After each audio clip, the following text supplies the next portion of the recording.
Hello friends, ഇന്ന് നമ്മൾ ചർച്ച ചെയ്യുന്നത് നമ്മൾ പ്ലംബിങ്ങിൻ്റെ ഫിറ്റിങ്സുകൾ എടുക്കുന്ന സമയത്ത്, അത് ബാത്റൂമിലാണെങ്കിലും നമ്മൾ എടുക്കുന്ന സമയത്ത് കുറച്ച് കാര്യങ്ങൾ ശ്രദ്ധിക്കാനുണ്ട്.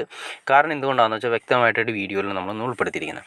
നിങ്ങൾ കാണുന്നത് എയർ കവളാണ് വരുന്നത്. അതായത് നമ്മൾ ഈ പറയുന്ന സിങ്കിൻ്റെ വേസ്റ്റ്, അതുപോലെ തന്നെ ബാത്റൂമിൽ നിന്ന് വരുന്ന കുളിക്കുന്ന വെള്ളം കാര്യങ്ങളൊക്കെ പോകുന്ന സമയത്ത് നമ്മൾ ഇതുപോലെ തന്നെ എയർ പോകാൻ വേണ്ടിയിട്ട് നമ്മൾ ഇതുപോലെ തന്നെ എയർ കവൾ വെച്ച് കൊടുക്കാറുണ്ട്. അതായത് എയർ ഫുൾ പോയാൽ മാത്രമേ ആ ബ്ലോക്ക് കാര്യങ്ങൾ മാക്സിമം കുറയ്ക്കാൻ സാധിക്കുകയുള്ളൂ. അപ്പോൾ പിന്നെ അത് കൂടാതെ തന്നെ ഇതെല്ലാം നമ്മൾ കണക്ട് ചെയ്തിരിക്കുന്നത്, ഈ വേസ്റ്റ് ലൈൻ എല്ലാം കണക്ട് ചെയ്തിരിക്കുന്നത് കുഴിയിലേക്കാണ് കണക്ട് ചെയ്തിരിക്കുന്നത്. അപ്പോൾ കുഴിയിൽ നിന്നും കൊതുക് കാര്യങ്ങളൊക്കെ വരാനുള്ള ചാൻസും കൂടുതലാണ്. അത് ഒഴിവാക്കുന്നതിന് വേണ്ടിയിട്ടും ഈ പറയുന്ന രീതിയിൽ സ്മെല്ല് പോകുന്നതിന്, അതിൻ്റെ എയർ പോകുന്നതിന് വേണ്ടിയിട്ടാണ് നമ്മൾ എയർ കവളുകൾ യൂസ് ചെയ്യുന്നത്.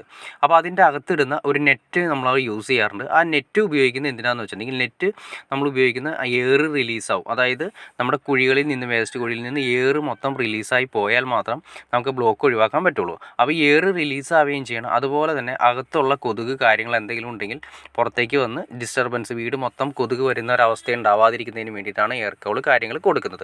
അപ്പോൾ ഇതിൻ്റെ അകത്ത് കൊടുത്തിരിക്കുന്ന മെറ്റീരിയൽസ് കണ്ടോ, അത് നിങ്ങൾ ശ്രദ്ധിച്ചറിയാൻ പറ്റും. എല്ലാ കമ്പനികളിലും വരാറില്ല, ചില കമ്പനികളിലാണ് ഒരു പ്ലാസ്റ്റിക് തന്നെ PVCയുടെ തന്നെ മെറ്റീരിയൽസാണ് വരുന്നത്. അത് നിങ്ങൾ കണ്ടിരിക്കുന്നത് എന്താ, PVCയുടെ മെറ്റീരിയൽസ് തന്നെ അതിൻ്റെ അകത്ത് വന്നിരിക്കുന്ന നെറ്റ് വന്നിരിക്കുന്നത്. ഈ നെറ്റ് കുറച്ച് നാൾ കഴിയുന്ന സമയത്ത് ദ്രവിച്ച് പോകാനുള്ള ചാൻസ് കൂടുതലാണ്. അതിൻ്റെ അകത്തുള്ള ആ മെറ്റീരിയൽ, അതായത് ആ നെറ്റ് മാത്രം ദ്രവിച്ച് പുറത്തേക്ക് പൊടിഞ്ഞു പോയത് നിങ്ങൾക്ക് പല സ്ഥലങ്ങളിലും പല വീടുകളിലും നമുക്ക് കാണാൻ സാധിക്കും. അപ്പോൾ എന്ത് സംഭവിക്കുന്നത്, ഇതായിരിക്കും പിന്നീട് വരുന്ന അവസ്ഥ. അതായത് ആ നെറ്റ് മൊത്തം ദ്രവിച്ച് പോയി കഴിഞ്ഞാൽ ഇതുപോലെ ആയിരിക്കും അവസ്ഥ വരുന്നത്. അപ്പോൾ എന്ത് സംഭവിക്കും, ഓട്ടോമാറ്റിക്കായിട്ട് എയർ റിലീസാവും. അത് കൂടാതെ തന്നെ അതായത് കുഴിയിൽ നിന്ന് കൊതുക് കാര്യങ്ങളൊക്കെ ഏറ്റവും കൂടുതൽ ഈ രീതിയിലാണ് നമ്മുടെ വീട്ടിലേക്ക് പുറത്തേക്ക് വരുന്നത്.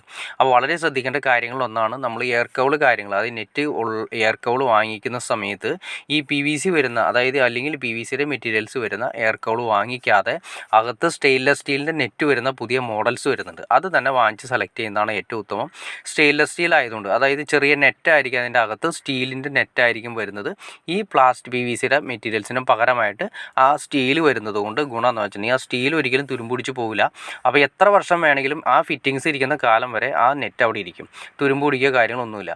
അപ്പോൾ ഇങ്ങനെ നമ്മൾ കൊടുക്കുന്ന സമയത്ത്, ഈ PVCയുടെ മെറ്റീരിയൽസ് കൊടുക്കുന്ന സമയത്ത് അത് ദ്രവിച്ചു പോയി അകത്ത് നിന്നുള്ള കൊതുക് കാര്യങ്ങൾ കംപ്ലീറ്റ് അത് കൂടുതൽ എഫക്റ്റ് വൈകിട്ടുള്ള സമയങ്ങളിലാണ് കൂടുതൽ എഫക്റ്റ് ചെയ്യുന്നത്. വൈകിട്ട് ഈ പറയുന്ന നെറ്റ് പോയ ആ പറയുന്ന എയർ കവൾ വഴി കംപ്ലീറ്റ് കൊതുക് കാര്യങ്ങൾ വീട് മൊത്തം സ്പ്രെഡ് ആവും.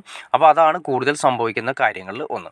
അപ്പോൾ നിങ്ങൾക്ക് ഏകദേശം ഇതിനെക്കുറിച്ചിട്ടൊരു എയർ കവൾ ഏതാണ് സെലക്ട് ചെയ്യേണ്ടത് എന്നുള്ള ഏകദേശം എന്തൊക്കെയാണെന്ന ഡീറ്റെയിൽസ് കാര്യങ്ങൾ നിങ്ങൾക്ക് മനസ്സിലായി കാണുമെന്ന് വിചാരിക്കുന്നു. ഇനി എന്തെങ്കിലും ഡൗട്ട്സോ കാര്യങ്ങളോ ഉണ്ടെങ്കിൽ തീർച്ചയായിട്ടും കമൻറ്റ് ചെയ്യാനും മടിക്കരുത്. അതുപോലെ തന്നെ ഷെയർ ചെയ്യാനും മടിക്കരുത്. സബ്സ്ക്രൈബ് ചെയ്യാനും മടിക്കരുത്. സബ്സ്ക്രൈബ് ചെയ്താൽ മാത്രമേ നമുക്ക് ഇതുപോലുള്ള വീഡിയോസ്, ഇൻഫർമേഷനായിട്ട് വീഡിയോസ് ചെയ്യാനുള്ളൊരു മോട്ടിവേഷൻ ലഭിക്കുകയുള്ളൂ. അപ്പോൾ അതുകൊണ്ട് തീർച്ചയായിട്ടും നിങ്ങൾ തീർച്ചയായിട്ടും ചാനലൊന്ന് സബ്സ്ക്രൈബ് കൂടി ചെയ്തേക്കുക. ഓക്കെ ഫ്രണ്ട്സ്, അടുത്ത വീഡിയോയിൽ കാണുന്നവരെ ഓക്കെ.